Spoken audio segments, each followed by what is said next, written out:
চলো আজকের ভিডিওতে একটা সুন্দর হেয়ার বান আর তার সাথে আছে আমাদের নতুন ঘরের কাজ, তার সাথে আছে রান্না বান্না, তার সাথে আম মাখা, সবটাই আজ তোমাদের সাথে এই ভিডিওতে শেয়ার করব। আম মাখাটা দেখে কার কার লোভ লাগছে বলো? আমার তো ভাই আর তর্স হইছে না, এত সুন্দর এত স্বাদ হয়েছে আম মাখাটা। কাসন্দ, কাঁচা লঙ্কা, শুকনো লঙ্কা, কাসন্দ, লবণ, তেল সবকিছু মিক্স করে চিনি একটু সাথে দিয়ে আম মাখাটা খেয়ে নিলাম। তারপর হঠাৎ ইচ্ছে করছে যে একটু কলকা ট্রাই করি। আমার যখন যেটা ইচ্ছে হয় তখন সেটা দেরি না করে প্র্যাকটিস করতে শুরু করি। এখানে কিন্তু অনেক ভিডিও একসাথে মিক্স আছে, মানে অনেক কয়েকদিনের মিল করে। ফেসবুকে আর সেরকম একটা রোজ রোজ ভিডিও দেওয়া হয় না, তো অনেক ঝড়ঝাপটা পেরিয়ে ফাইনালি আমাদের নতুন ঘরের কাজ আবার শুরু করে দেওয়া হলো, মানে ছাদ।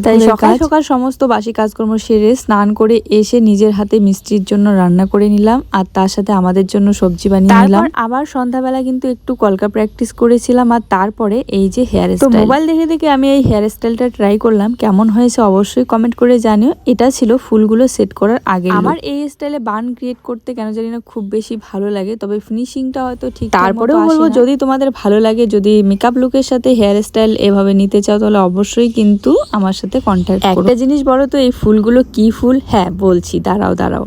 হ্যাঁ, আমার তো ভীষণ হাসি পাচ্ছে এই ফুলের নাম বলতে, কারণ এটা হচ্ছে ঝিঙার ফুল। আজ পর্যন্ত দেখেছো ঝিঙার ফুল দিয়ে কেউ কোনোদিন হেয়ার বান লাগায়? কেন জানো? কারণ ফুল রেডি করা ছিল না, আসলে হেয়ার বানটাই করার কথা ছিল না। তো হঠাৎ করে তারপরে ফুল খুঁজে পাচ্ছিলাম না এত রাতে, এখন কোথায় ফুল পাবো? বাজারেও পাওয়া যায় না অরিজিনাল ফুল, তো এই জন্যই আমি ঝিঙা গাছের ফুল তুলে লাগিয়ে দিলাম এভাবে। এদিকে আজকে আবার কিন্তু আমাদের ছাদ ঘরের জন্য রড চলে এসেছে। এবার হবে বিম ঢালাই, তার জন্য অনেক রডের প্রয়োজন। তো এতদিন অপেক্ষা করার পর ফাইনালি এই যে রড নিয়ে আসা হলো, এবারে কাজ শুরু হবে।